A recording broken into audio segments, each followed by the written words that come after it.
What would you do if your daughter was kidnapped and trapped in a world where fantasy and reality collide? The story begins with a frightened man, who is enraged inside an ancient temple of worship with a child. This temple is very old and scary. From the looks of it, it seems that no one from the Sadyas would have come here. Aranki was here, despite no one else around. His daughter was screaming loudly from the depths of the cave. Since then, Guan had decided to find his daughter no matter what. To find her, he risked everything, his home, his career. Then Guan went down and attacked a driver, demanding to know where his daughter was. The driver hit Guan on the head repeatedly, and Guan fell injured. The driver and his companion survived.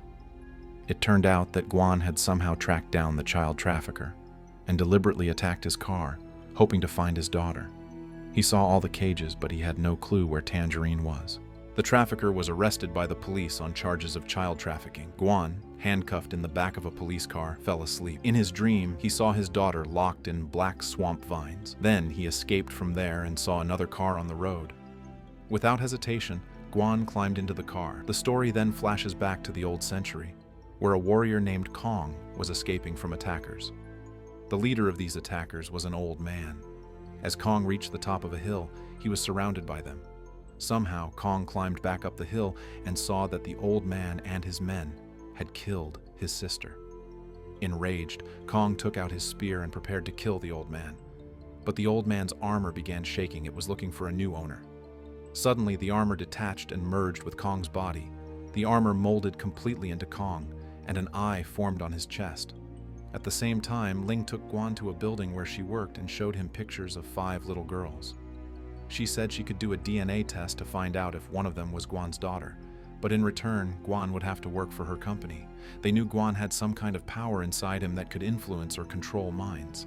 The narrator explains that the written stories appear in a life stream. The next day, Guan arrived in a small town where Kong lived.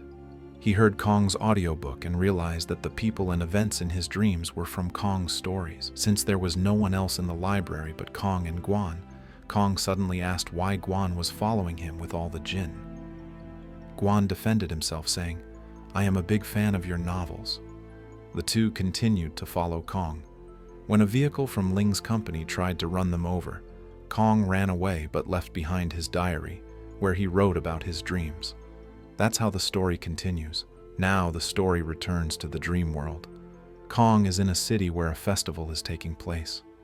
There is a huge statue of Lord Redmane, worshipped as a deity. The villagers try hard to save themselves, but suddenly 3 dragons pour burning lava from the sky, along with fire-tipped arrows. Back in the present, Guan wakes up in a hotel room with Ling sitting in front of him. Ling asks what punishment he deserves for not completing his work. In his dream, Guan met a little girl trying to save her brother, who was already dead. This girl was none other than Kong's daughter, Tangerine. The red-clad soldiers had killed her brother and threatened to kill anyone who left the house after sunrise. The tune Tangerine played in the dream was exactly the same as the tune Kong played on his flute in the real world. Mistaking a mannequin for a girl, when a soldier reached Kong, Kong hit his head armor. As soon as the armor tore, Guan's face appeared, now ready to kill Kong. But as Guan started attacking Kong, Tangerine intervened. In the real world, Kong was writing all this when Guan appeared behind him. These were the dreams Guan had seen, which Kong had just written in his novel. Guan picked up a stone and attacked Kong, preparing to deliver a final blow while humming the same tune Kong had written in his novel. Suddenly, in the middle of the road, he heard the voice of a child humming the same tune. The child started running away in fear, and while chasing him, Guan felt like the red soldier chasing Tangerine and Kong in that boat. The child saw an opportunity and escaped, but Guan continued the chase. "I really know where my daughter is," Guan said. Frightened, the kidnapper told the truth. Tangerine had been kidnapped and given a slightly higher dose of drugs, which caused her death. Mad with anger and pain, Guan tried to strangle the kidnapper to death, but Ling arrived and knocked Guan unconscious. When Guan regained consciousness, he told Ling he was talking about the kidnapper. Ling's boss was listening to all this and ordered Ling to tell Guan that his daughter was not dead. He was referring to the kidnapper Jute, but Ling was hesitant to lie to Guan for his own benefit. In the fantasy world, Kong and Tangerine escaped from the Red Soldiers and came to the city, where they took a lot of money during the fight.